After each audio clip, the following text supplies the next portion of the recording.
God. Oh my God.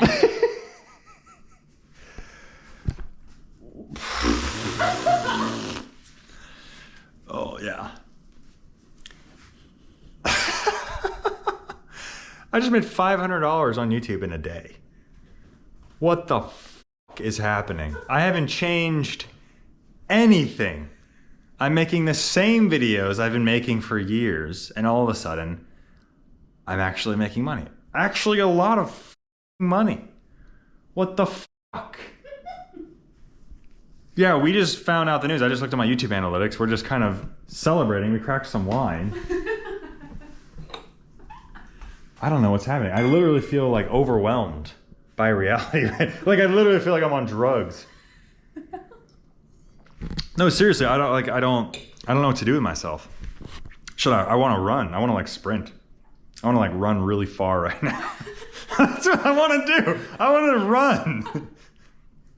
I haven't changed anything about my formula whatsoever.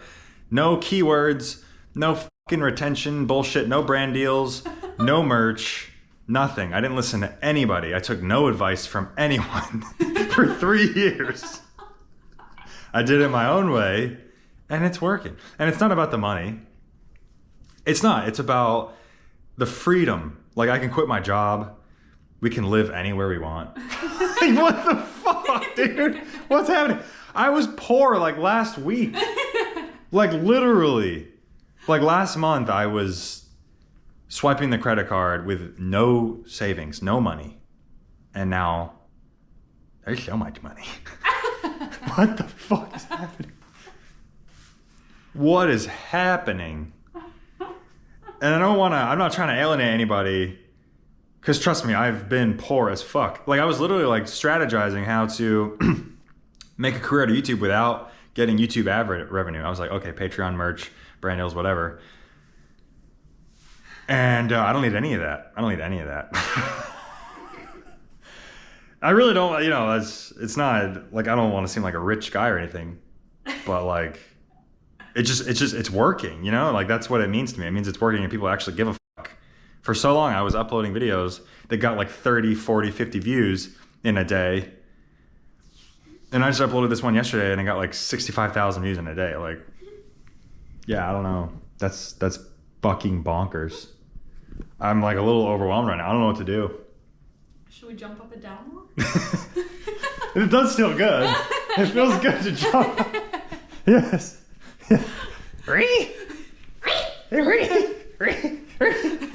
Spin my mind. Oh my God. Wow. Wow.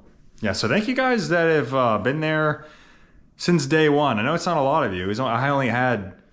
I think when I finished my trip around the world, I had like 4,000 subscribers. That's fucking wild. Yeah, I was in Ukraine. I like just got back from Ukraine. I was like risking it all for like 500 views on YouTube. I was like, what am I doing with my life, dude? Like, why am I? Yeah, it was a really dark time then because no one gave a fuck. No one gave a single fuck. And now people do, and that feels really good. I feel very affirmed. And yeah.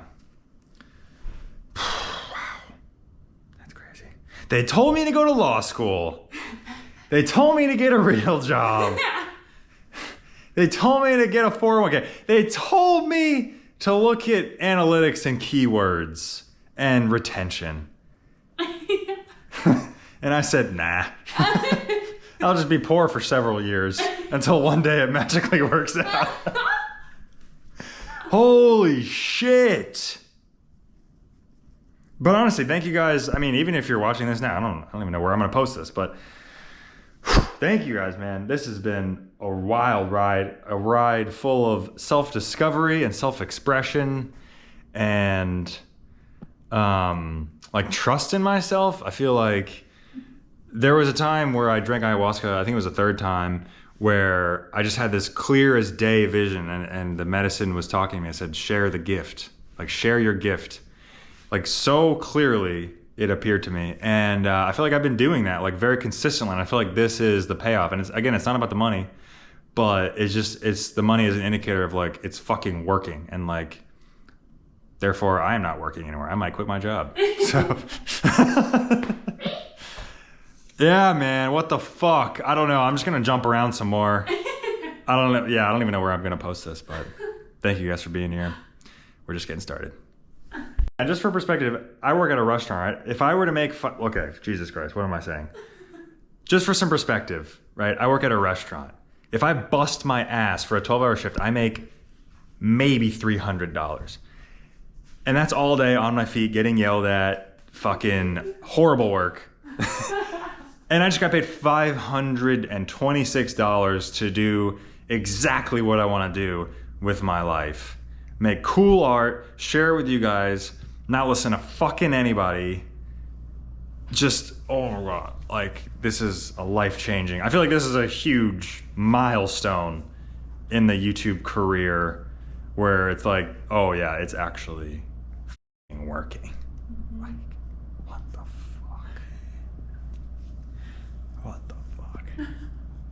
All right, so last week we discussed Ireland through Romania, and now we're gonna be doing Romania all the way to Japan. So let's go. No introduction. We're cooking today, boys. So yeah, we went to North Macedonia, me and Steve and Caroline. I knew literally nothing about North Macedonia. I didn't even know they used like the sweet little Russian letters. Had no idea. I was in Skopje, probably not even saying that right. I didn't even stay long enough to learn shit about it. We were there for like 2 nights. They have white Muslims there. I don't know, in my notes I wrote white Muslims ? There's a video called You'll Never Guess What Country This Is, which is, spoiler, North Macedonia.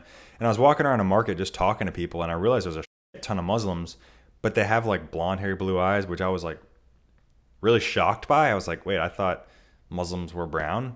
You know what I mean? So I was learning a lot about ethnicities in Southeast Europe. So yeah, that was surprising. I saw a lot of mosques, and like there were no bars because everyone was Muslim, so they don't drink. So that was a surprise. Yeah, from there we went to Serbia. I liked Serbia, but we did see some pro-Russia, anti-UN graffiti, which really surprised me. I was not used to seeing that. I'm used to seeing just like everyone complying to the one narrative. Oh, we all love Ukraine, stuff like that. And so it was just weird. I was like, what the fuck? I took a picture, but it got, destroyed in the fucking robbery. The Colombian man took my phone, so we're never going to see that picture again. Yeah, we're only there for 1 night in Serbia, so we didn't see a lot. I almost don't even count Serbia. We just kind of drove through it and stayed the night. And then Hungary was really nice. We went to Bucharest for my birthday. We got fucked up. It was really tight. It was like almost like a Athens, Georgia vibe, if you've ever been there. Like a hip kind of town, like young people, like creatives, like cafes and cool little bars and underground graffiti and street culture and stuff like that. Really enjoyed Budapest. And then from there, I took a train all the way back to Romania so I could get my goddamn bike and lug that bitch to Bulgaria. And this is where the story gets interesting. I did not want to be in Bulgaria. I had no interest in being in Bulgaria. Sorry, Bulgarians, but I spent almost a month there trying to sell the bike, trying to find someone on Facebook Marketplace that would not lowball me. I bought the bike for like $2,500, and I was like, okay, if I can sell it for $2,000, that'd be great. I listed it for $2,000, and I listed it in like the local currency, which I don't know what it is in Bulgaria. But everybody hit me up and they were like, oh, I noticed you're selling this for 2,000 euros. Did you mean 2,000 whatever the fucks, which is around $1,000 it translates to? And I was like, no, I'm not going to sell it for $1,000. I bought it for 25, sell it for 2. I only used it for a few months. Like I took good care of it, put a lot of miles on it, but I changed the oil, everything, changed the brake pads, all this shit. And no one gave a fuck. I think people in Bulgaria have less money, and it was also October, so it was like getting cold and less people were interested in buying the bike. So it's hard to, it's like selling a Christmas tree on December 26th. Like the value just goes way down. So it was tough to sell it. And I was staying there. And like I said earlier, in Poland, I was burning cash every day, staying in Bulgaria, trying to sell the bike. And I was like doing the math. And I was like, dude, it's not even fucking worth it, man. Like, it's not even worth it to save a few $100 because I'm spending a few $100 just to stay here and sell it for more money. So I'll just sell it for less. So I sold it for like $900, bro. 900 euros. Like a third of what I bought it for. I lost so much money on that motorcycle. Was it worth it in the end? Yes, because I got it out of my system. Will I ever do it again? Probably not. Not in that fashion. Definitely not in that fashion. I will alter many things about what I did. I'll probably get a better bike, more comfortable, nice windscreen so I'm not fucking getting shit on by the cold Soviet air, the oppressive communist air in my American face. Nobody wants that. Yeah, probably would have sold the bike earlier or just, I don't know, be richer, afford things better. I don't know, whatever. So yeah, I was not happy to be in Bulgaria. I was not a happy camper. I was miserable on Facebook Marketplace. If you ever try to sell anything on Facebook Marketplace, try to sell a laptop on Facebook Marketplace. You're going to get scams. You're going to get lowballers. You're going to get people asking stupid questions that you've already explained in the description. Now imagine you're a foreigner in a foreign land selling a bike that's registered in Ireland. And people are like, oh, well, how's the registration going to work? I was staying at a motorcycle like campground where they specialize in facilitating these type of sales. And the guy, like the main boss, was like, you can't do it. Like, it's impossible because it has Irish plates.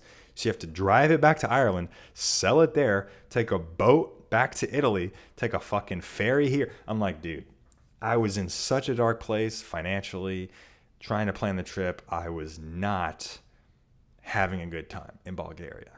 I'm sorry. It was not a good time. Even talking about Bulgaria gets my blood pressure boiling because, yeah, whatever. Let's not talk about Bulgaria anymore. So, okay, we have to talk about it a little more because I have more notes. Okay, more stuff happened.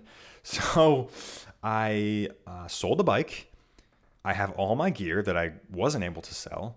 So I'm carrying around 2 backpacks, a big motorcycle thing of a helmet and a jacket and boots and a bunch of shit that I do not want. And I'm carrying this around. I get on a train. We're going to go to Istanbul.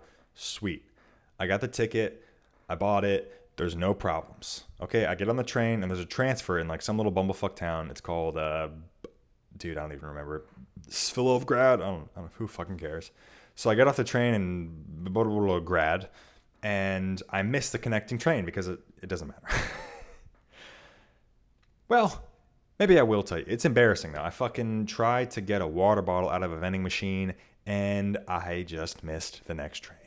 I was just trying to get like a 50-cent water bottle, and I saw the train coming. I was like, oh, I have time with all of my shit on my body, my 3 bags, 70 pounds of luggage on my body. I'm like, oh, I can just run over and get this. And I missed the train. And I go to the attendant, and I'm like, hey, I just missed this train, but I have the connecting ticket. Can we just transfer it to tomorrow? And she's like, niet. You cannot transfer it. You have to go back to the original station you bought your ticket from, which is like 3 hours on the train. You have to go back to that town and then buy a full ticket, the 2 tickets, like the connection and everything. And I was like, well, that's weird. I have a ticket for tonight. Is the train full tomorrow? Is there an issue? Like I paid for it. I'm a paying customer. It's just, can we just move it to the next day? She said no. I don't know what the fuck was going on. Maybe a language barrier, maybe a level of freedom barrier. Maybe I'm a free American that can do things as I please, but the Soviet fucks over there. No, I'm just kidding. I don't know what it was, but it was infuriating. So I basically had to stay in this little bumblefuck town an extra night. I tried hitchhiking the next day because I didn't want to give the train service any more of my money, and hitchhiking failed. And I get on the train. I just have to sneak onto the next train the next night, and I get found out, and they kick me off at the border between Bulgaria and Turkey. It's cold. It's 2:30 in the morning. And I'm like, what the fuck? And I was like, what can we do? I thought they wanted a bribe. They were doing the Tony Soprano intimidation thing on me. They're like, we're going to call the cops and blah, blah, blah, blah, blah. I was like, listen, dude, I'll pay. Like, just tell me what to pay. And like, well, you can't get a ticket because you have to go to this one station and pay us there. Which, ridiculous. But I was like, I'm willing to play ball. How can we fix this? And they're like, we need 15 euros. And I was like, hey, man, I just sold a bike for $900. I have cash on me. How about 15 euros in equivalent to whatever the fuck currency they use in Bulgaria? And he's like, niet. We need euros. And by the way, dear viewer, if you didn't know this, neither in Bulgaria nor Turkey did they use euros. I don't know why they wanted euros on this train. So I had to go throughout the carriage and ask everybody, and I don't speak any Bulgarian or Turkish. I speak Spanish and English, and that's it. And that didn't help me in this situation. So I put my tail between my legs and I go to every carriage and I ask these poor people if I can have 15 euros. No one has euros. Nobody has euros. And I keep walking. And I finally find this British guy that miraculously had a foreign currency in a country that does not use it. Why did he have euros? I don't know. But he had 15 euros and he gave them to me. I never got his contact information, so good, kind English sir, lord or lady, if you're watching this, I will give you your 15 euros back, promise. So yeah, he gave me the 15 euros. I give it to the train guy, no problem. Cool, we're on the train, we're going to the border. And I get to border security and like, I give him my passport. And by the way, everyone ahead of me, no one's American, everyone's like British or Turkish or whatever. And they're just hand the passport, they stamp it, they go. Passport, stamp, go. And I get up there and I hand him my sweet, sweet American passport. And he says, where's your visa? Right? He says, where's your visa? And I was like, what are you talking about? It's 2:30 in the morning. I've nearly had a panic attack for the last 3 months straight. What are you talking about visa? And he's like, Americans need visas. And I gave it a quick Google. Sure enough, he was right. I fast ordered one. Like it was like an e-visa, but it was going to take like 2 days to come in because I couldn't afford the fucking 1 hour processing. I had to do the, fucking so poor. And so I bought the visa and it wasn't going to come in for 2 days, but the train was leaving. Like I had to get on the train or just, I don't know. I guess I would have got a hotel at 3 a.m. at the border. But as we've seen from my Ukraine-Moldova series, there's not always a fucking hotel at the border. Sometimes they don't have hotels. Sometimes there's no infrastructure. So I was terrified. But the nice border security man said, you know what? Show me the receipt of you paying for it. Give me the confirmation number and we'll just let you through, good buddy. And he looked the other way and I entered Turkey illegally on a train I wasn't supposed to be on. So that was a fun little story. It wasn't fun for me. I mean, it's an interesting story. There's so many plot points and conflicts and characters, but it was not fun. Even talking about it, I'm getting a little aggravated. So let's not talk about Bulgaria anymore. So by the time I finally got to Turkey, I had this huge moment. I was like almost crying. I was super emotional. We had gone all the way from Ireland on almost no money. We had sold the bike. We had got the visa. We had got on the train. We had overcome so much bullshit. We had been traveling for so long in such a hardcore method that I was so uncomfortable. It felt so nice to finally get rid of the bike and just have a little bit of money in my pocket and have a little more freedom on how to move. I could take boats. I could hitchhike. I could take trains and buses. And I was just much less inhibited by not having a motorcycle. It was fantastic. I was so happy to get rid of the bike. I know I kind of like made that a essential part of the series. You know what I mean? I sold it as, Ireland to Japan on a motorcycle. But by the time I got rid of it, I was like, dude, fuck that bike. Like, let's fucking go. Let's get to Japan. That was all business at that point. I was like, we're getting there, man. It doesn't matter how we're doing it. We are getting to Japan. You know what I mean? So yeah, Turkey was a big, big place. And I also met my girlfriend, Sarah, there, my lovely, gorgeous girlfriend who I'm living with now. And I love very much. And we met together in Turkey for the first time and fell in love. So Turkey is a very special place for me. And then I finally met Nolan, the first YouTuber I've ever made another video with, Seal on Tour. And yeah, that was fun. Like I just felt like it was about time I made a collab video with somebody. And yeah, let's see, are we still recording? Please be recording. Wow, what a reliable recording method. It's not failed me once. Okay, so basically from Turkey, we went to Iraq. Nolan and I went to Iraq. We filmed some amazing videos there. I think it's called Drinking with My Taxi Driver in Baghdad. We got used for Iraqi propaganda, hitchhiking in Iraq, and Is Iraq Dangerous for Americans? A series that I am very fond of. I loved Iraq to my core. I want to go back so badly. The people were so warm and hospitable. The food was great. It was warm. It was interesting. It was foreign. It was unique. It was somewhere I never thought I would go. Somewhere I've seen very little of. And what do you know? It's a place that the State Department warns you about. They tell you not to go there. But I had a fantastic time, and I felt safer than I feel in Atlanta at night. So take with that what you will. But I felt very safe in Iraq. I loved it. Honestly, we only stayed a week, but I wanted to stay longer. I have a very soft spot for Iraq. Yalla, Iraq. And then basically from Iraq, I was going to go to Iran, but I went in some like overlanding Facebook groups. There's like a big overlanding community where people like buy a car in Europe and they just do land borders. Basically what I was trying to do. But these people are wealthy. They have vans and they have money for visas and import fees and taxes and stuff like that. I did not. So I was still in the group and I was just kind of probing people like, what's the border like between Iran and Iraq? Is it possible? How do you do it? I got put in touch with some tour guide people in Iran. And for Americans, they make it extremely difficult to get into Iran. You have to like pay a tour guide. You have to go on like excursions. You have to give the government a day-to-day itinerary. Basically, I would have to hire a taxi driver to drive me the length of Iran if I was going to do the land borders, which would be insane amounts of money. Like we're talking thousands of dollars just for a week in Iran, which seemed crazy. Like Iraq, Turkey, Syria, countries that border Iran are extremely affordable. But the fact that I would have to spend hundreds of dollars a day to visit a third world country seemed ridiculous to me. And I was like, I can't justify that. Maybe one day when I'm in a better financial position, but honestly, man, like it did not make sense to go to Iran. So I just skipped it, unfortunately. And Nolan and I applied for the Pakistani visa. We were going to go Iran to Pakistan. And they took goddamn forever. They took like 3 or 4 weeks to get the visa back. They guaranteed like 2 weeks, I think, but it took like double that. So we applied for the visa. We bought the ticket to Pakistan. And by the time the date for the flight came up, we didn't have the visa for Pakistan. So we had to cancel the flight. I lost a couple $100 on the flight. Precious money at the time. I'm telling you, like, I was tripping, man. Like, just over like $20-$30 was a lot for me at the time. And so a couple $100 was a serious blow. So I was like, fuck it, bro. Pull the plug on Iraq.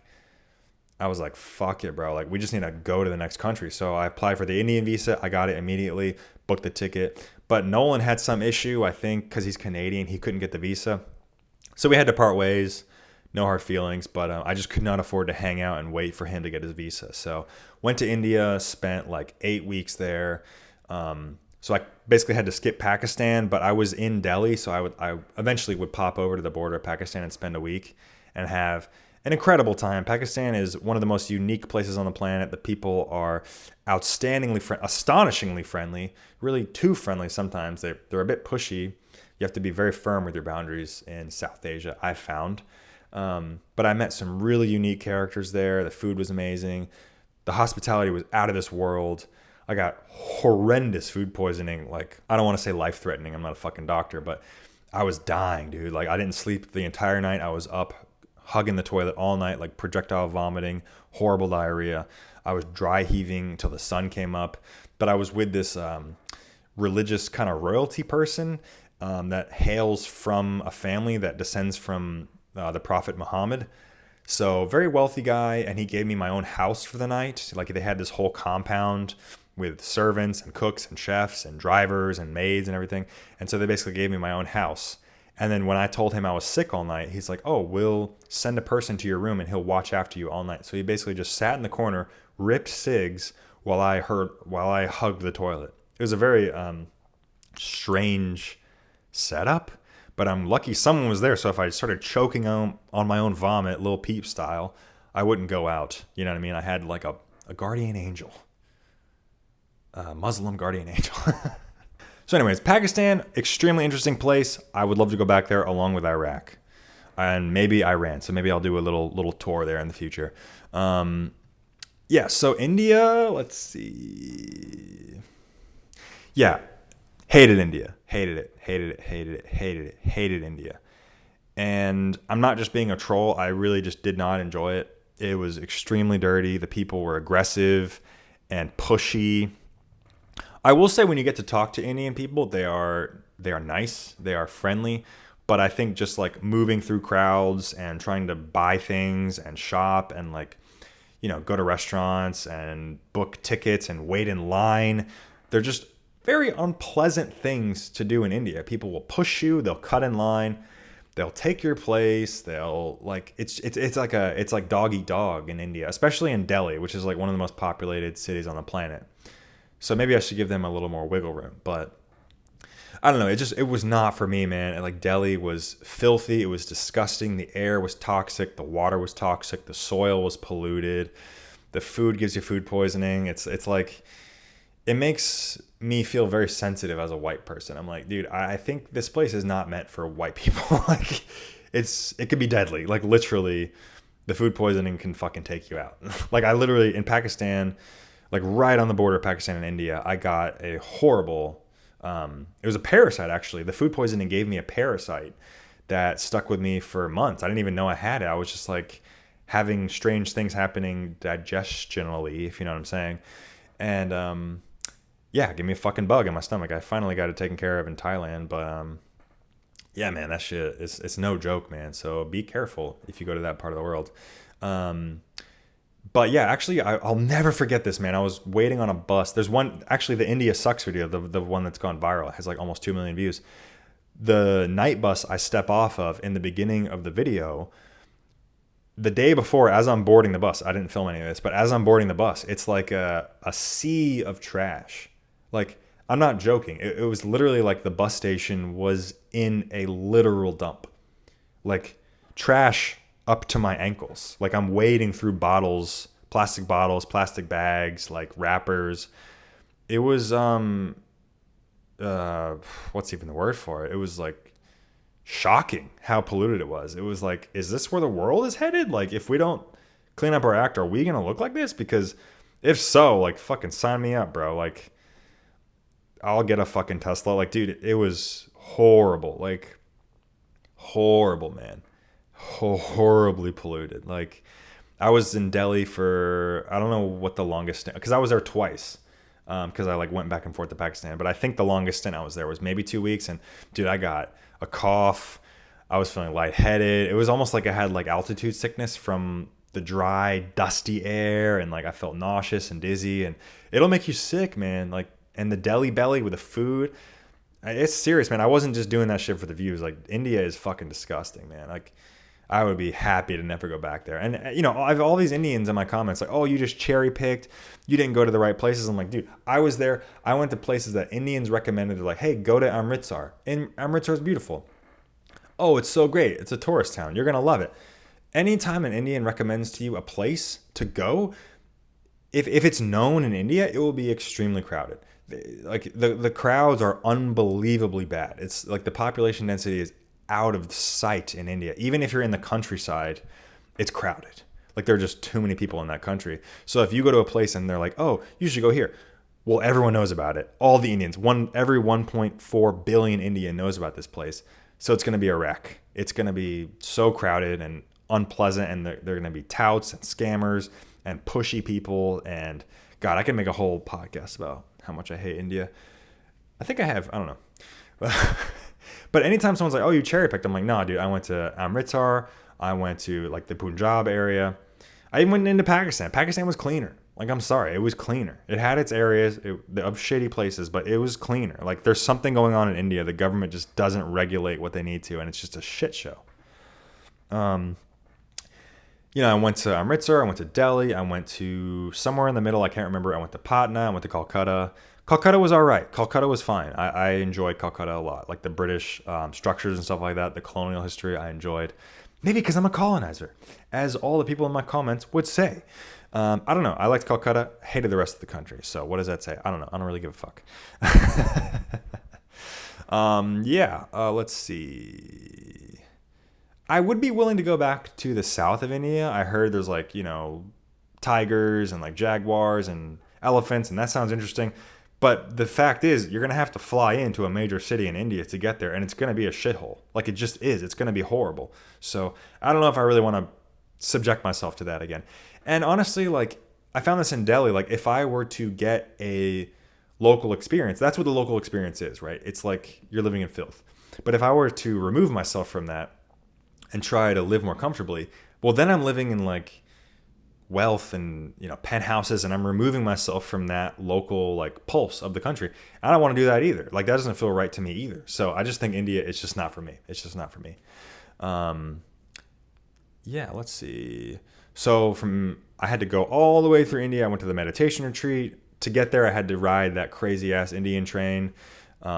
Wild experience. I can't believe people live like that. That's like the middle class, like average thing to do in India, I think. I could be wrong about that. I'm sure there'll be dozens of Indians in the comments correcting my every word. Not really sure. I don't see how people live like that, man. It was horrible, dude. Like, it was wild. And there's actually one part in the video where I like pan down and this girl is like this like 6-7-year-old girl is like getting crushed. I'm like, how is this your reality? How are you not freaking out? I was losing my mind. It made me feel like a pussy. I'm like, no one cares but me. Like, maybe India's just not for me. Maybe I'm a bitch. I don't know. Let's move on. Next was Myanmar. I went from Calcutta. I took a flight to Myanmar because, surprise, surprise, when you're having a civil war happening in your country, the border's going to be closed. So I had to fly from India to Myanmar and then eventually from Myanmar to Thailand. So those borders I had to miss. Sorry, I'm a fraud. But I don't have to tell you, Myanmar was a fucking adventure. Those videos did really well, so you've probably seen them already. But yeah, just some characters in Myanmar, man. Mocha, the guy that was showing me how to do the beetle nut the first day, and he kind of sort of cheeky scammed me. He like took me to one of his friend's shop and like overcharged me for this item of clothing that I ended up not needing. It doesn't really matter. In the grand scheme of things, I'm not mad about it. It was a good day, but I didn't feel right, like kind of getting scammed. I just never feel good like handing over money for something that I don't need. But people were desperate there, so I get it. I'm not mad at it. That video was one where I thought like, wow, I got done filming it and I was like, that was a disaster. Like that, nothing went as planned. He kind of took over the vlog. He was like, his English was shit. How am I gonna like make this interesting? And I was sitting there with the editing software open, and I was like, I guess we just have to make this funny. Like nothing else. I mean, it's an absurd video. What happened is pure absurdity. So I guess I'll just lean into that absurd thing and I'll try to make it funny. And I think I really found something with that. Like I found something that like sets me apart and makes my videos more unique. It makes it something fresh and something new on the platform. So I was like really, I was really proud of that. I was like, dude, I feel like I salvaged that. Like honestly, I wasn't gonna post it. I got done and I was like pissed. I was like, well, that was shit. Like nothing happened. You know what I mean? But I guess like with his bad English and like with the ridiculousness of the day, I just kind of like, I don't know, I just leaned into that and I tried to make it interesting and I think it worked. And honestly, the same thing happened with Dan in the little beach town, Nue Song, that I was in. Those videos were a shit show. Like nothing went to plan. We wrecked the bike several times. We got obliterated drunk on a motorcycle. We were lost. As I was filming, I was like, this is shit. Like, this is not content. This is not interesting. Who cares? And then I rewatched it and I was like, oh, dude, this is brilliant. It's like, and someone commented, they were like, I can't remember who it was, but they were like, oh, this is like a better version of Dumb and Dumber. And I was like, dude, that's nails. Like, that's perfect. It's just 3 idiots on a bike, getting drunk, getting lost, misadventures. And yeah, like, I think I just really stumbled upon something great in Myanmar. These kind of like silly misadventures of like idiots just bumbling around and like finding their way through the world. And I feel like they got the right recognition. So that feels really good. And honestly, I'm really proud that like the India Sucks video and like the crazy misadventures in Myanmar are like my top 2 videos ever, because I feel like those really set me apart. So yeah, I'm really, really happy with that. It's not some like bullshit, like dangerous, whatever, that's already been done a million times. It's actually something unique and fresh. And so I'm really proud of those videos. I'm really happy that I went to Myanmar, even though I was risking fucking military coups and getting abducted in the night. Literally in Myanmar. I didn't say this in the video because I didn't want it to be on an SD card, and I didn't want to get stopped by the military police and searched, and I didn't want them to hear this on an SD card. But just know, dear viewer, that now I'm safe in the United States of America. I can tell you, literally in Dan's village, I thought I was going to be taken in the middle of the night. Like I would hear Humvees drive through the little village at like 3 a.m. There's a curfew, by the way. So any cars out past then are military. They're patrolling the streets. And my hotel owner told me the next day, he's like, oh, like they picked up people. Like they abducted people in the night that were breaking curfew. So that's fucked. That's real fucked. So yeah, in Myanmar, I was like, dude, these videos suck. I'm going to get abducted. Like, fuck this place. But wouldn't you know, sometimes it turns out to be the best content where I'm suffering. So You're welcome. Yeah, I would love to go back to Myanmar, but I just feel really scared because I've already said these things on camera. So if there's like a fixer out there or somebody that can help me get back into the country with no hassle, I would really appreciate it. So reach out to me on Instagram or my business email, please. Yeah. So from, let's see, are we still recording? I just need to check it periodically. Yeah, we are. Hell yeah. Praise Allah. So from Myanmar, I took a flight into Bangkok where I met my lovely girlfriend, Sarah, and we went on a nice little adventure from Thailand to Cambodia to Vietnam, a nice little romantic getaway where we went to wet markets and floating villages. We saw some nice freshwater dolphins in the river, Irrawaddy River dolphins. It was a nice day. Sarah had an amazing time, so I had a great time. And yeah, we went to like this little farming village where we drank under someone's porch, had a nice little time, had some fun subtitles in that video because I was like, dude, I'm not gonna find a Cambodian person and translate this entire video. I'll just fucking make it up and it'll be more interesting. So I think it worked out. And then from there, we went to Vietnam. And in Vietnam, we had some full sends planned. We were gonna take the train all the way from south to north because in my psychopathic brain, I convinced Sarah to join me on this land border crusade. So basically between Thailand, Cambodia, Vietnam, we took buses. And then once we were in Vietnam, we took a train all the way up. And we stopped in like Hoi An in the middle, a nice little cute little town. Did some cute little fucking touristy shit. And then once I got to the north, said goodbye to Sarah. And I went on a little motorcycle trip in the remote mountains of Vietnam. It's called the Ha Giang Loop. It's pretty famous among like adventure tourists. So I thought, oh, it's going to be some like touristy bullshit. It's going to be like super overrun and kitschy and lame and cheesy. It was not. It was a full fucking send. It was really intense. The fact that it's so popular baffles me because it's actually dangerous. The roads are bad. It's really remote. Nobody speaks English. If you fall down a cliff, no one's ever going to find you. Like it's a send, bro. And to me, it's insane that it's so popular. I really don't understand how like beginner motorcycle riders just hop on a little shitty scooter and just find their way up some switchbacks into high altitude Vietnamese mountains with terrible roads. Yeah, it was insane. I had a little shitty scooter and it was extremely dangerous. I should have had a proper dirt bike, but again, I was so poor, I was forced to buy like a $12 a day scooter, automatic little piece of shit scooter, terrible balance, terrible suspension, terrible wheels, terrible brakes. It was a piece of shit. But I think it's hilarious how I crashed it and it actually didn't look any worse. So yeah. And honestly, I thought the videos from the Ha Giang Loop were fire. They were gas, bro. Like I was not expecting them to be that good. But people were extremely friendly. That wedding clip that I absolutely love, it's probably one of my favorite things I've ever filmed, was on the Ha Giang Loop. I crashed the bike, which was hilarious. I wasn't that hurt, even though I still have some nasty scars from it.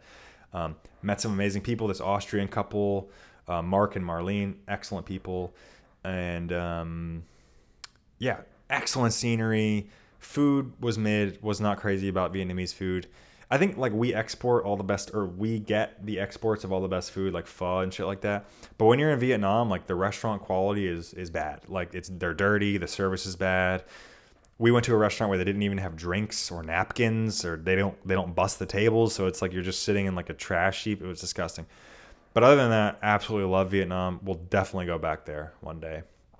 And then Sarah and I, actually before that, we took a nice little cruise in the Ha Long Bay. It was like a luxury cruise for the night where you get like all these meals and champagne and like a hot tub and shit like that. We were kind of splurging, you know what I'm saying? We were on our couple shit. But it was $100 a person for an overnight cruise in a gorgeous place. So highly recommend that. Honestly, Vietnam has something for everybody. Like I love it so much. I will definitely be back. And then I got fucking cheeky human trafficked. I got dragged into a hotel room and tried to get sucked off by a man, or maybe he was trying to get me to suck him off, or I don't know. I was not following that whole scenario. He pulled out a wad of cash and pointed to his mouth and his dick, and I was like, do you want to... I just did... Whatever. That really rubbed me the wrong way. It was really disturbing. I think looking back on it is funny. It's a hilarious clip, but like I left that... I just didn't feel safe the rest of the day. I was like, well, what hotel can I go to that I don't want to get fucking raped in the middle of the night? Like, what am I supposed to do? So finally found a nice hotel. And I think I was sick at the time too, man. I had just been sending it for, the last year in the mountains of Vietnam, crashing the bike, going on a trip with Sarah, getting fucking food poisoning in Pakistan, pollution poisoning in India, fucking noise pollution, fucking giving me concussions in India. I'm being dramatic at this point. But I was just really worn out from that Asia trip. And I was very happy to finally land in Japan and get a hot bowl of curry. I used to live in Japan for a year. There's another podcast about that, so I don't have to explain that. But I lived there teaching English. Absolutely love Japan. It's arguably the best country in the world. The people are fantastic. They'll help you with anything. They're super humble and nice and smart and polite. And, with the value of the yen right now, it's really affordable.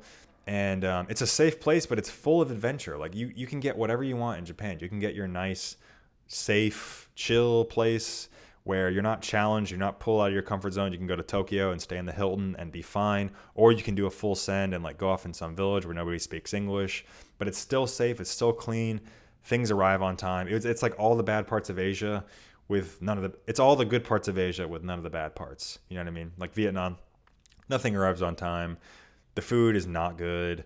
The roads are bad. It's not really, I guess I almost got human trafficked. So is it really safe? But it has all those adventure aspects of Vietnam, but just with like a little more developed feel. So I love Japan. I think I would love to retire there one day. And I was just really happy to be there. And I was really happy to work in the ramen shop with Daisuke and like wrap up the journey and like get a place to stay for free, not have to worry about money. I was making a little cash. And it was just a great way to end it. Nice, peaceful way to end like a fucking year of chaos. Will I do it again? Probably not. I want to do something more slow pace. I want to travel slower. I want to go deeper in the cultures that I'm in. Like I said, we fucking blasted through like Slovakia, Czechia, Central Europe, places that I felt like I didn't really give due justice because I was so broke that I had to leave. It was a financial emergency. So I don't really want to do that again. I don't want to do such a long trip, but I would be interested in like shorter trips where I'm really dissecting the culture and like learning the language and getting a place to stay and like just feeling more like a local. And honestly, man, I feel like the content is going to be better from stuff like that. I think unraveling those layers of a new place are going to be more interesting than just like sending it for 3 days in a place. You know what I mean? So anyways, all that goes to say, thank you very much for watching. Thank you for being here. It's finally over. The year of travel and fucking sending it and getting roped into human trafficking and just chaos and being poor and being challenged. And I'm still tired. It's been months since I've been back, but I'm just exhausted from the whole trip and happy to be in one place for a while. So thanks for coming along, guys. Thanks for supporting the journey. I love you all. Thank you very much for giving a fuck. So thanks. See you next time. Bye-bye.